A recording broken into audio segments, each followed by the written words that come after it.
صلی اللہ علیہ وسلم نے فرمایا میری امت کا مفلس وہ ہوگا جو قیامت کے دن بہت سے روزے لے کر آئے گا، بہت ساری نیکیاں لے کر آئے گا، ڈھیر ساری اچھائیاں لے کر آئے گا، خوب ساری نمازیں لے کر آئے گا، بہت سارے روزے لے کر آئے گا، بہت سارے عمرے لے کر آئے گا، لیکن اس نے کسی کے حق کو دبایا ہوگا، اللہ رب العزت کے سامنے وہ سارے لوگ آئیں گے، وہ سب آئیں گے اور کہیں گے کہ اللہ اس بندے نے میرے حق کو دبایا تھا، بہن کی وراثت اگر کھائی ہے، بہن کا حصہ اگر کھایا ہے، وہ بہن بھی قیامت کے دن اللہ کے دربار میں آئے گی، اللہ کہے گا کہ اس کی نیکیوں کو اس کی بہن کو دے دیا جائے، سب حقدار لوگ آ جائیں گے، سب کو اس کی نیکیاں دے دی جائیں گی، کسی کو اس کی نمازیں دے دی جائیں گی، کسی کو اس کے روزے دے دیے جائیں گے، کسی کو اس کے عمرے دے دیے جائیں گے، کسی کو اس کے حج دے دیے جائیں گے۔ حضرت مولانا محمد ظاہر صاحب یہ ہمارے حد العزیز ساتھی ہیں، بڑی قربانیاں ہیں ان کے اندر ایک کڑھن رہتی ہے کہ کسی طرح سے سوسائٹی کے اندر لوگوں کے اندر جو بددینی پھیلی ہوئی ہے، جو رسم و رواج کی طرف لوگ تیزی کے ساتھ بھاگ رہے ہیں، وہ ایک مسجد کو اللہ رب العزت کی مسجد میں آ کر مسجد کو آباد کرنے والے بن جائیں، وہ ان تمام خرافاتوں سے نکل کر، تمام بدعات اور رسومات سے نکل کر کے وہ ایک اللہ کے رسول صلی اللہ علیہ وسلم کی لائی ہوئی شریعت پر عمل کرنے والے بن جائیں۔ السلام علیکم ورحمۃ اللہ وبرکاتہ۔ حمدا ومصليا اما بعد، قال الله تبارك وتعالى في القرآن المجيد والفرقان الحميد، بسم الله الرحمن الرحيم، قل إن كنتم تحبون الله فاتبعوني يحببكم الله، وقال تعالى من يطع الرسول فقد أطاع الله، وقال تعالى يا أيها الذين آمنوا أطيعوا الله وأطيعوا الرسول وأولي الأمر منكم إلى آخر الآية، صدق الله العظيم۔ وقال النبي صلى الله عليه وسلم لا يؤمن أحدكم حتى أكون أحب إليه من والده وولده والناس أجمعين، أو كما قال عليه الصلاة والتسليم۔ قابل صد احترام اسٹیج پر جلوہ فروز علماء کرام، شعراء کرام، حفاظ کرام، حضرت مولانا محمد ظاہر صاحب یہ ہمارے حد العزیز ساتھی ہیں، بڑی قربانیاں ہیں ان کے اندر ایک کڑھن رہتی ہے کہ کسی طرح سے سوسائٹی کے اندر لوگوں کے اندر جو بددینی پھیلی ہوئی ہے، جو رسم و رواج کی طرف لوگ تیزی کے ساتھ بھاگ رہے ہیں، وہ ایک مسجد کو اللہ رب العزت کی مسجد میں آ کر مسجد کو آباد کرنے والے بن جائیں، وہ ان تمام خرافاتوں سے نکل کر، تمام بدعات اور رسومات سے نکل کر کے وہ ایک اللہ کے رسول صلی اللہ علیہ وسلم کی لائی ہوئی شریعت پر عمل کرنے والے بن جائیں۔ اب مختصر سی بات انشاءاللہ سیرت النبی کے تعلق سے، اصلاح معاشرہ کے تعلق سے ہمارے بات کے سامنے آئے گی۔ قبل اس کے ہم آپ کے سامنے علامہ اقبال کا ایک شعر پڑھ دیتے ہیں، ہو نہ یہ پھول تو بلبل کا ترنم بھی نہ ہو، ہو نہ یہ پھول تو بلبل کا ترنم بھی نہ ہو، چمن دہر میں کلیوں کا تبسم بھی نہ ہو، یہ نہ ساقی ہو تو پھر میں بھی نہ ہو، تم بھی نہ ہو، یہ نہ ساقی ہو تو پھر میں بھی نہ ہو، تم بھی نہ ہو، بس میں توحید بھی دنیا میں نہ ہو، تم بھی نہ ہو۔ خیمہ افلاک کا استادہ اسی نام سے ہے، خیمہ افلاک کا استادہ اسی نام سے ہے، نبض ہستی کبش آمادہ اسی نام سے ہے۔ اور کسی شاعر نے کیا خوب کہا ہے، محمد کی محبت دین حق کی شرط اول ہے، محمد کی محبت دین حق کی شرط اول ہے، اسی میں ہو اگر خامی تو سب کچھ نامکمل ہے۔ کسی شاعر نے یہ کہا ہے، دو عالم سے کرتی ہے بیگانہ دل کو، دو عالم سے کرتی ہے بیگانہ دل کو، عجب چیز ہے لذت آشنائی، عجب چیز ہے لذت آشنائی۔ قابل صد احترام میرے دینی اور اسلامی بھائیوں، ہم سب یہ بات جانتے ہیں اور معلوم ہے کہ اللہ رب العزت کے بعد اگر کسی کا مقام و مرتبہ ہے تو وہ محمد صلی اللہ علیہ وسلم کی ذات گرامی ہے. بادش خدا بزرگ ہوئی قصہ مختصر. رسول اللہ صلی اللہ علیہ وسلم سے سچی محبت تو یہ ایمان کا حصہ ہے. ہم لا الہ الا اللہ کے لاکھ نعرے لگا دیں, رات دن لا الہ الا اللہ کو پڑھتے رہیں اور صرف اللہ کی ذات کا اقرار کریں اور محمد رسول اللہ صلی اللہ علیہ وسلم کی رسالت کو نہ اپنائیں, سچے دل سے محمد رسول اللہ کہنے نہ والے بنے, ہم مکمل کامل ایمان والے نہیں ہو سکتے. ہم ایمان کے اندر ہمارا ایمان کمپلیٹ نہیں ہو سکتا جب تک کہ ہم سچے عاشق رسول نہ بن جائیں. اچھا, ہمیں رسول اللہ سے آخر کتنی محبت ہونی چاہیے, ہمیں رسول اللہ سے کتنا عشق ہونا چاہیے, ہمیں رسول اللہ صلی اللہ علیہ وسلم سے کتنا پیار ہونا چاہیے. اللہ کے رسول صلی اللہ علیہ وسلم نے یہ پیمانہ بھی ہمیں بتایا ہے, یہ پیمانہ بھی ہمیں بتایا ہے اور یہ میعاد بھی ہمیں سمجھایا ہے اور یہ کسوٹی بھی ہمیں بتائی ہے کہ ہمیں رسول اللہ سے کتنا پیار ہونا چاہیے. یہ حدیث پڑھی نا, لا یؤمن احدکم حتی اکون احب الیہ من والدہ وولدہ والناس اجمعین. اللہ کے رسول صلی اللہ علیہ وسلم اس حدیث کے اندر یہ سمجھانا چاہتے ہیں کہ تم اس وقت تک مومن کامل نہیں ہو سکتے, تمہارا ایمان اس وقت تک کمپلیٹ نہیں ہو سکتا جب تک رسول اللہ تمہیں تمہاری والدین سے زیادہ محبوب نہ ہو جائے, جب تک رسول اللہ کی ذات تمہیں تمہارے بچوں سے زیادہ محبوب نہ ہو جائے, جب تک رسول اللہ کی ذات پوری انسانیت سے زیادہ تمہیں محبوب نہ ہو جائے, جب تک رسول اللہ کی ذات تمہاری بیوی سے زیادہ تمہیں محبوب نہ ہو جائے, جب تک رسول اللہ کی ذات تمہارے شوہر سے زیادہ تمہیں محبوب نہ ہو جائے, اس وقت تک تم مومن کامل نہیں ہو سکتے. پتا چلا اللہ کے بعد اس دنیا کے اندر سب سے زیادہ جس سے عشق کیا جائے گا, جس سے پیار کیا جائے گا, جس سے محبت کی جائے گی, وہ محمد صلی اللہ علیہ وسلم کی ذات گرامی ہے. یاد رکھیے, محبت کسے کہتے ہیں ہم نے اسے سمجھایا ہے, اس کا معیار کیا ہے, اس کا پیمانہ کیا ہے, اس کا پیرامیٹر کیا ہے, ہم نے آپ کو سمجھایا ہے کہ جب تک رسول اللہ سے ہم پوری دنیا سے زیادہ محبت نہ کرنے لگیں گے, صرف کھوکھلے نعروں سے کام نہیں چلنے والا, صرف زبانی دعووں سے کام نہیں چلنے والا. کسی شاعر نے کہا ہے, گھر میں جب سنت سرکار سلامت ہی نہیں, گھر میں جب سنت سرکار سلامت ہی نہیں, جھنڈیاں چھت پہ لگانے سے بھلا کیا ہوگا, جھنڈیاں چھت پہ لگانے سے بھلا کیا ہوگا.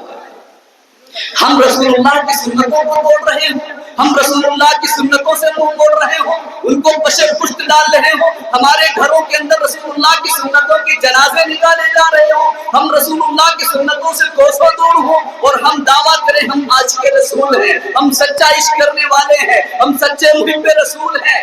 آپ کامل ایمان والے نہیں ہو سکتے جب تک رسول اللہ سے سب چیزوں سے زیادہ محبت نہیں کرنے لگیں گے. آئیے ہم آپ کو صحابہ کے دور میں لے کر چلتے ہیں, ان کی زندگی کو اٹھا کر دیکھتے ہیں کہ کیسا انہوں نے رسول اللہ سے عشق کیا تھا, کیسا پیار تھا, کیسا عشق تھا, کیسے وہ محب رسول تھے. اصل میں عاشق رسول سچے وہ تھے جنہوں نے کر کے نہیں, کہہ کے نہیں بلکہ کر کے دکھا کر گئے. عروہ بن مسعود رضی اللہ عنہ کے بارے میں آتا ہے, ابھی وہ مسلمان نہیں ہوئے تھے, صلح حدیبیہ کا موقع ہے. اس موقع پر وہ کفار اور مشرکین کی طرف سے قائد بنا کر بھیجے گئے, مسلمانوں کے سامنے مذاکرات کے لیے آئے. جب وہاں سے واپس ہوئے اور صحابہ کی زندگی کو دیکھا, صحابہ کو سامنے سے دیکھا کہ رسول اللہ سے اتنی محبت کرتے ہیں کہ جب اپنے لوگوں میں آئے تو کہنے لگے تمہیں پتا ہے کہ میں جب وہاں تشریف لے گیا, میں جب وہاں گیا تو میں کیا دیکھتا ہوں, کہ رسول کے ماننے والے رسول سے اتنی سچی محبت کرتے ہیں، اتنی عقیدت کرتے ہیں، اتنا پیار کرتے ہیں، اتنی محبت کرتے ہیں کہ جب وہ وضو کر رہے ہوتے ہیں تو اس پانی کو زمین پر گرنے نہیں دیتے ہیں، جب وہ تھوکتے ہیں ان کا لعاب دہن کسی صحابی کے ہاتھ پر پڑ جاتا ہے اسے وہ اپنے چہرے پر مل لیتا ہے، اسے اپنے جسم پر مل لیتا ہے۔ اور تعظیم کا یہ عالم ہے، ادب کا یہ عالم ہے کہ نگاہ پر تک رسول اللہ کو دیکھتے کرتے کیسے صحابہ آپ کی ایک ایک اداؤں کو اپنے سینے سے لگاتے تھے، آپ کی ایک ایک سنتوں پر عمل کرتے تھے۔ سچا عشق تھا صحابہ کرام کو۔ ہزاروں واقعات ہیں محبت رسول کے، ہزاروں واقعات ہیں محب رسول کے، ہزاروں واقعات ہیں عاشق رسول کے صحابہ کرام کے زمانے میں۔ زید بن دسنہ رضی اللہ عنہ ایک صحابی تھے، جب انہیں قید کر دیا گیا اور سولی پر چڑھایا جانے لگا تو ان سے جان کو کیا کہا گیا؟ ابو سفیان جو سو تیرے ایمان نہیں لائے گئے۔ انہوں نے کیا کہا کہ اے زید بن دسنہ، اگر ہم تمہیں چھوڑ دیں اور تمہارے جگہ پر نعوذ باللہ محمد صلی اللہ علیہ وسلم کا قتل کر دیں تو کیا تم اس بات کو پسند کرو گے؟ تو حضرت زید بن دسنہ رضی اللہ عنہ نے اس وقت جو خوبصورت سے الفاظ کہے تھے، انہیں سنہرے ہاتھوں سے لکھنے کے وہ قابل ہیں، انہیں آگے سر سے لکھنے کے وہ قابل ہیں۔ کیا کہا تھا؟ تم بات کرتے ہو نعوذ باللہ محمد صلی اللہ علیہ وسلم کے قتل کرنے کی، میں اس بات کو گوارا نہیں کرتا، میں اس بات تک کو پسند نہیں کرتا کہ محمد جہاں ہو وہاں ان کے پیر کے اندر ایک کانٹا چبھ جائے۔ ہم کانٹا چبھنا گوارا نہیں کرتے۔ نعوذ باللہ تم یہ کہتے ہو کہ تمہاری جگہ پر محمد صلی اللہ علیہ وسلم سولی پر چڑھا دیے جائیں، کیسے تم بات کرتے ہو؟ یہ عشق ہے صحابہ کرام کا۔ تیسرا واقعہ اٹھائیے، دیکھیے حضرت حذیفہ بن یمان رضی اللہ عنہ، جب وہ کسریٰ کے دسترخوان پر بیٹھے، یہ حذیفہ بن یمان جو آپ صلی اللہ علیہ وسلم کے رازدار ہیں، بڑی بڑی جنگوں کے اندر جو جایا کرتے تھے، جب کسریٰ کے دسترخوان پر پہنچتے ہیں، اس کے دربار میں پہنچتے ہیں، دسترخوان بچھایا جاتا ہے تو یہ دسترخوان پر کھانا کھا رہے ہوتے ہیں، کھانا کھاتے کھاتے دسترخوان پر ایک لقمہ گر جاتا ہے، اس لقمے کو اٹھانے چلتے ہیں، کیونکہ رسول اللہ صلی اللہ علیہ وسلم کا یہ فرمان ہے کہ جب کوئی لقمہ گر جائے تو اسے اٹھا کر کھایا جائے، اس کا احترام کیا جائے، یہ اللہ کا رزق ہے۔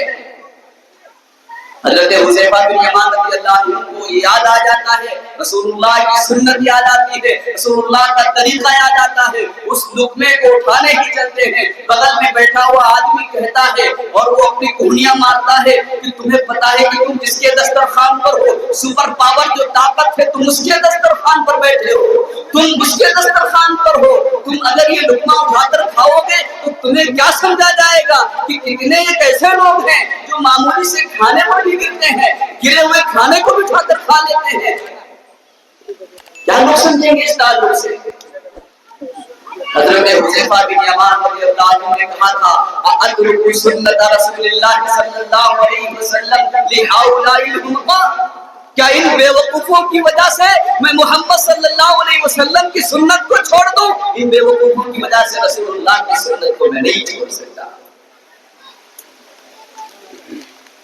یہ عشق ہے اصل، یہ ہے عشق۔ ایک صحابیہ کا واقعہ عشق کے تعلق سے ہم آپ کو سناتے تھے۔ جنگ احد جب پیش آئی تو یہ بات بتائی گئی کہ نعوذ باللہ رسول اللہ صلی اللہ علیہ وسلم شہید کر دیے گئے۔ مدینہ سے عورتیں نکل پڑی، جب یہ خبر سنی ایک صحابیہ عورت نکل کر کے چلتی تھی، ان سے کہا جا رہا ہے کہ آپ کے شوہر شہید کر دیے گئے۔ کہا بیٹا یہ بتاؤ کہ محمد صلی اللہ علیہ وسلم کس حال میں ہے، پہلے یہ خبر ہمیں دو۔ پھر بڑی کسی نے کہا آپ کے والد ختم کر دیے گئے۔ کہا محمد کیسے ہے یہ بتاؤ، کس حال میں ہے۔ کسی نے کہا آپ کے بھائی کو شہید کر دیا گیا۔ کہا محمد کیسے ہیں، کس حال میں ہے، پہلے یہ بتاؤ۔ پھر کسی نے کہا آپ کے بیٹے کو شہید کر دیا گیا۔ کہا وہ بعد کی بات ہے، پہلے بتاؤ محمد کیسے ہے، وہ کس حال میں ہے۔ کہنے لگے کہ محمد صلی اللہ علیہ وسلم اپنی جگہ پر ٹھیک ٹھاک ہے اور اس جگہ مجمع کے اندر ہے. کہنے لگے نہیں، جب تک میں دیکھ نہیں لیتی ہوں اس وقت تک مجھے سکون نہیں ملے گا. آخر وہ پہنچتی ہے جب رسول اللہ کو دیکھ لیتے ہیں، کہتی ہیں آپ کی زیارت کے بعد سارے دکھ دے گا. آپ کی زیارت کے بعد کوئی دکھ مجھے نہیں، آپ سے ملنے کے بعد مجھے کوئی قسم کا ٹینشن نہیں، مجھے کسی قسم کی پریشانی نہیں. آپ سلامت ہیں تو سب ٹھیک ہے. محبت دیکھیے، 4 لوگ گھر کے جا رہے ہیں لیکن خیریت معلوم کر رہے ہیں تو محمد صلی اللہ علیہ وسلم. تو سچے عاشق ہم رسول بنے نا. صرف ایسا نہ ہو زبان سے ہم دعوے کر لیں، صرف نعرے لگاتے رہیں اور رسول کی سنتوں کو ہم چھوڑتے رہیں، نمازوں کو ہم چھوڑتے رہیں، روزہ آئے تو ہم روزہ نہ رکھیں، زکوٰۃ کا مسئلہ آئے تو اس کو ہم ٹال دیں، حج ہم پر فرض ہو جائے اسے ہم چھوڑ دیں، حلال کا مسئلہ آئے اس پر دھیان نہ دیں، حرام مل جائے اسے کھا لیں. یہ کیسا عشق ہے رسول اللہ سے. یاد رکھیے، محبت بغیر اطاعت کے قابل قبول نہیں ہے. جب تک اطاعت رسول نہیں ہوگی محبت رسول بے معنی، اور اطاعت رسول ہی کو محبت رسول کہا جاتا ہے. من یطع الرسول فقد اطاع اللہ، کہ جس نے رسول کی اطاعت کی اس نے اللہ کی اطاعت کی. اطاعت کسے کہتے ہیں پتہ ہے؟ محبت اطاعت کے ساتھ جڑی ہوئی ہے. اطاعت نہیں تو محبت بے معنی. اطاعت کہتے ہیں رسول اللہ کی باتوں کو ماننا، ان کے احکام اور فرامین پر عمل کرنا، ان کی تعلیمات کو اپنی زندگیوں کے اندر لانا، ان کی سنتوں کو زندہ کرنا، حرام کو حرام سمجھنا، حلال کو حلال سمجھنا، اسے اطاعت کہتے ہیں. ما آتاکم الرسول فخذوہ وما نہاکم عنہ فانتہوا، کہ رسول اللہ جو تمہیں دے دے اسے لے لو اور جس چیز سے روک جائے تم اس سے رک جاؤ. اسے اطاعت کہتے ہیں. تو صرف دعوے کرنے اور اطاعت کے اندر ہم پورے نہ اترے، حرام مل جائے اس پر اس کو ہم نہ دیکھیں. سود کی محفلیں، سود کی بازار گرم ہے، شراب کی محفلیں سج رہی ہیں. یہ کیسی محبت ہے؟ چغل خوری ہو رہی ہے، زناکاری عام ہو رہی ہے، ہر طرف بدعنوانی پھیلی ہوئی ہے، ہر طرف برائیاں عام ہیں، اور ہم رسول اطاعت رسول سے دور ہیں اور پھر محبت رسول کی اطاعت کر رہے ہیں. سچا عاشق رسول وہی ہے جو رسول اللہ صلی اللہ علیہ وسلم کی اطاعت کرنے والا ہے. اطاعت کا ایک واقعہ آپ کو سنا کر آگے بڑھتے ہیں کہ عرب کے اندر لوگ شراب کے بڑے عادی تھے. شراب ان کے گھٹی کے اندر پڑی ہوئی تھی. وہ شراب کے بڑے دل دادا تھے. ان کی کوئی ایسی محفل نہیں ہوتی تھی جس میں شراب کے دور نہ چلتے ہوئے، کوئی ایسی تقریب نہیں ہوتی تھی جس میں شراب کی دور نہ چلتے ہوئے، کوئی ایسی شادی نہیں ہوتی تھی جس میں شراب کی دور نہیں چلتے ہوئے. خوب شراب کے دور چلتے تھے، خوب شراب پی جاتی تھی. ایک مرتبہ ابو طلحہ انصاری رضی اللہ عنہ کے گھر پہ دعوت تھی، اس میں شراب پی جا رہی تھی. یاد رکھیے یہ اس وقت کا واقعہ ہے جب شراب حرام نہیں ہوئی تھی. صحابہ کرام شراب پی رہے تھے.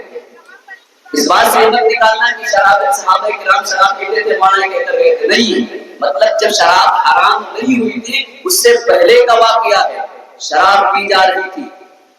اللہ کے رسول صلی اللہ علیہ وسلم صرف ایک آواز لگاتے ہیں کہ شراب کو حرام کر دی گئی. انما الخمر والمیسر والانصاب والازلام رجس من عمل الشیاطین. جب یہ آیت اللہ کے رسول صلی اللہ علیہ وسلم پر اتری اور شراب حرام کر دی گئی، ایک آواز لگائی. تاریخ کے اندر، سیرت کے اندر لکھا ہے کہ شراب کے مٹکے پھوڑ دیے گئے. پوری مدینے کے اندر نالیوں میں شراب بہ رہی تھی. وہ جو شراب کے دل دادا تھے، شراب ان کی گھٹی کے اندر لگی تھی، شراب سے عشق تھا، محبت تھی، پیار تھا. وہ اس کے عاشق تھے، اس کے شیدائی تھے. بغیر کوئی محفل شراب کے ہوتی نہیں تھی.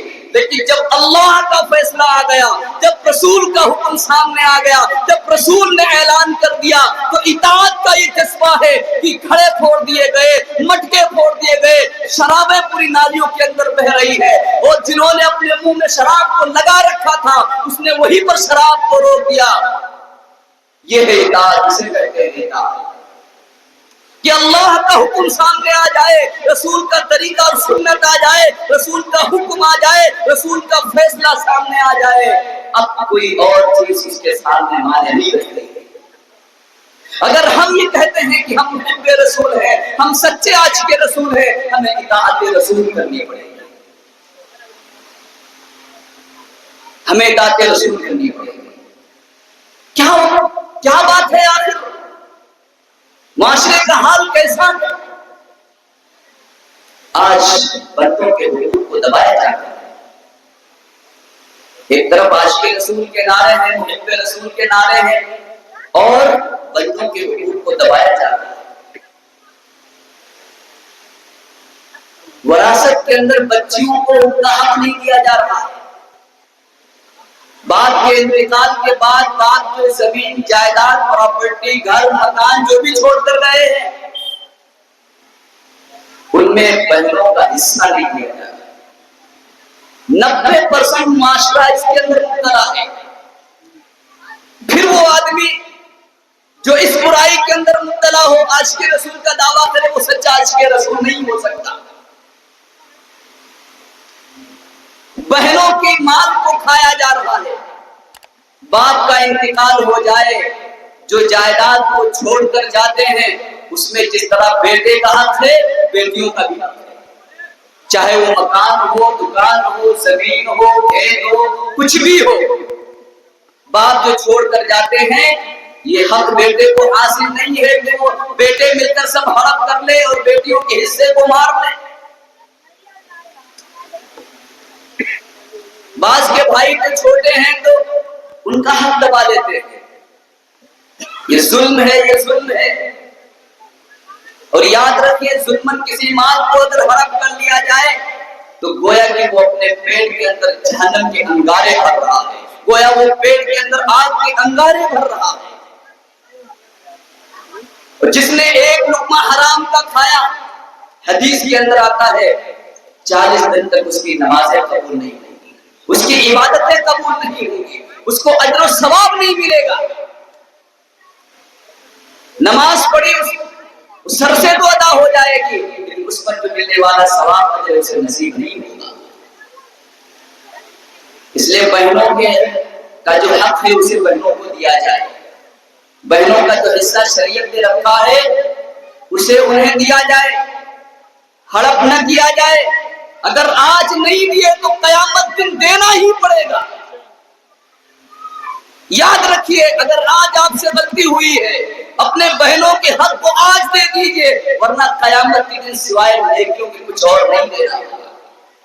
یہاں تک کہ علماء نے مسئلہ لکھا ہے کہ وہ بچہ جو پیٹ کے اندر ابھی ہے 1 دن کا ہے، اور اگر باپ کا انتقال ہو جائے اور اس کے بیوی کے پیٹ کے اندر، وہ بیوی حاملہ ہے، بچہ اس کے پیٹ کے اندر ہے، بچہ وہ حمل سے عورت ہے، 1 دن کا وہ حمل ہے، تو جب حصے تقسیم کیے جائیں گے تو اس کا بھی حصہ لگایا جائے گا۔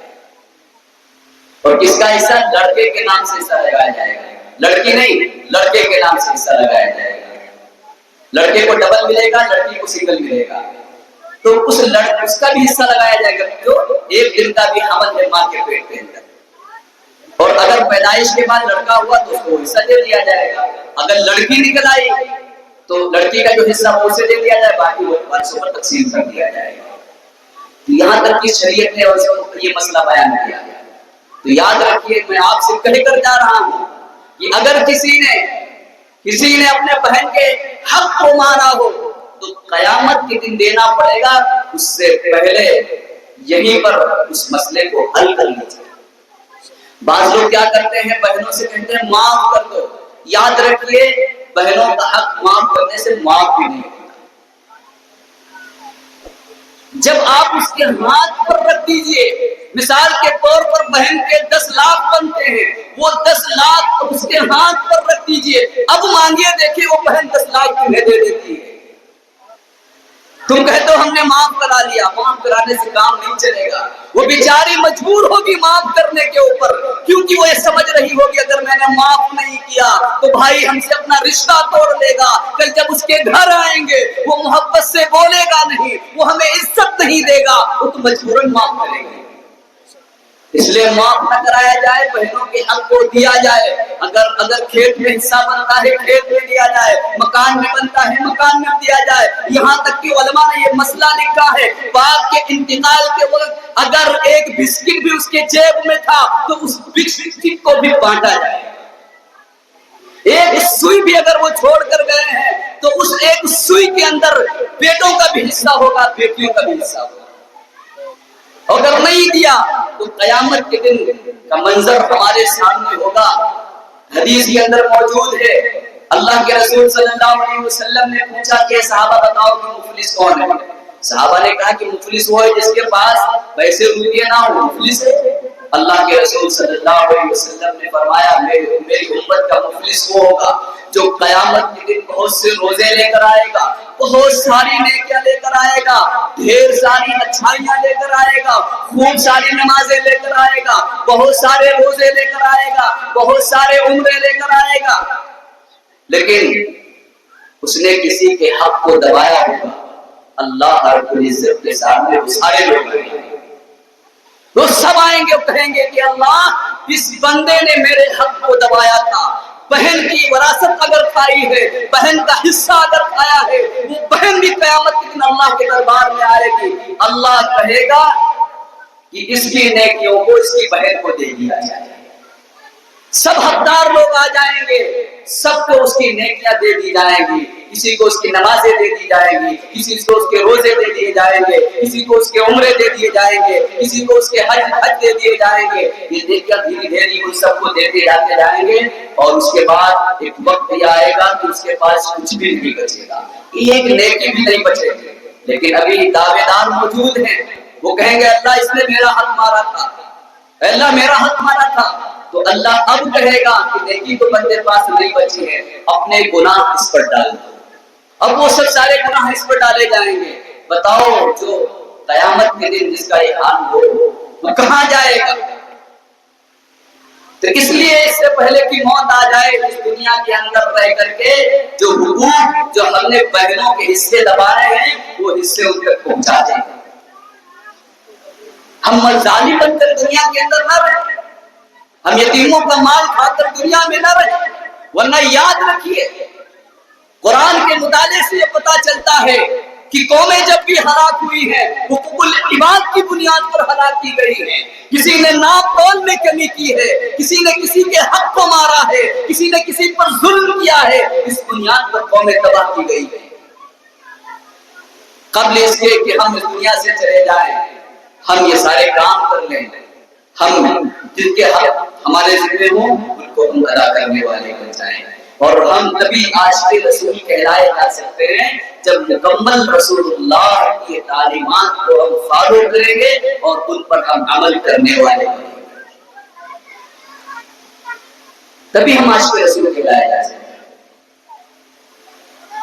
ہزاروں واقعات ہیں اس تعلق سے جو صحابہ کی زندگی میں ملتے ہیں کہ انہوں نے سب کچھ کر کے دکھایا رسول اللہ صلی اللہ علیہ وسلم کے لیے، اس لیے جو زندگی اللہ نے دی ہے یہ دراصل آخرت کی تیاری ہے، ہم اس آخرت کو بھول کے بیٹھ نہ جائیں، اپنی منمانی اور منچائی زندگی گزار کر ہم سوچیں کہ پیر لگائیں ببول کا اور کھانے کو ہمیں امرود مل جائے، کھانے کو انار اور انگور مل جائے، یہ ایک بے وقوف آدمی نہیں اس بات کو کہہ سکتا کہ ہم اعمال پورے کرتے رہیں، ہم رسول اللہ کی ناراضگی کے اعمال کریں، ہم اللہ کے ناراضگی کے اعمال کریں، اور پھر ہم یہ سوچیں کہ ہم وہاں کامیاب ہو جائیں گے، یہ کامیابی نہیں ہے، یہ ایک سفر ہے دنیا، اور دنیا کا ایک سفر ہے، اور سفر کے پیچھے کوئی نہ کوئی مقصد ہوا کرتا ہے، کوئی آدمی سفر کر رہا ہے دنیا کے اندر تو تعلیم حاصل کرنے کے لیے، کوئی سفر کر رہا ہے تو رشتہ داری میں جانا ہے، کوئی سفر کر رہا ہے تو ڈاکٹر کے پاس علاج کرانے کے لیے جانا. یعنی ہر آدمی کا دنیا کے اندر سفر کا کوئی مقصد ہوتا ہے. اسی طرح دنیا ایک سفر ہے جس کے پیچھے ایک مقصد ہے اور وہ مقصد آخرت ہے ہمارے سامنے. ایسا نہیں کہ ہم سفر سے یوں ہی چلے جائیں اور آخرت کو ہم بھول جائیں. نہیں, آخرت کو سامنے رکھ کر زندگی گزاریں گے, اللہ کو سامنے رکھ کر زندگی گزاریں گے. اللہ کا خوف دلوں کے اندر ہوگا تو ہم حرام سے بھی بچیں گے, غلط چیزوں سے بھی بچیں گے, برائیوں سے ہم کو سے دور رہیں گے, حلال ہم کھائیں گے, اپنے بچوں کو کھلائیں گے. حرام کھانے والا کھانے کعبہ کو پکڑ کر کے بھی دعائیں کرے, اللہ اس کی دعائیں کو قبول نہیں کرتا ہے. اس لیے ہم حقوق اللہ کے بھی ادا کرنے والے بنے اور حقوق العباد کے بھی ادا کرنے والے بنے. اللہ رب العزت ہم سب کو کہی گئی باتوں پر عمل کی توفیق عطا فرمائے. آمین.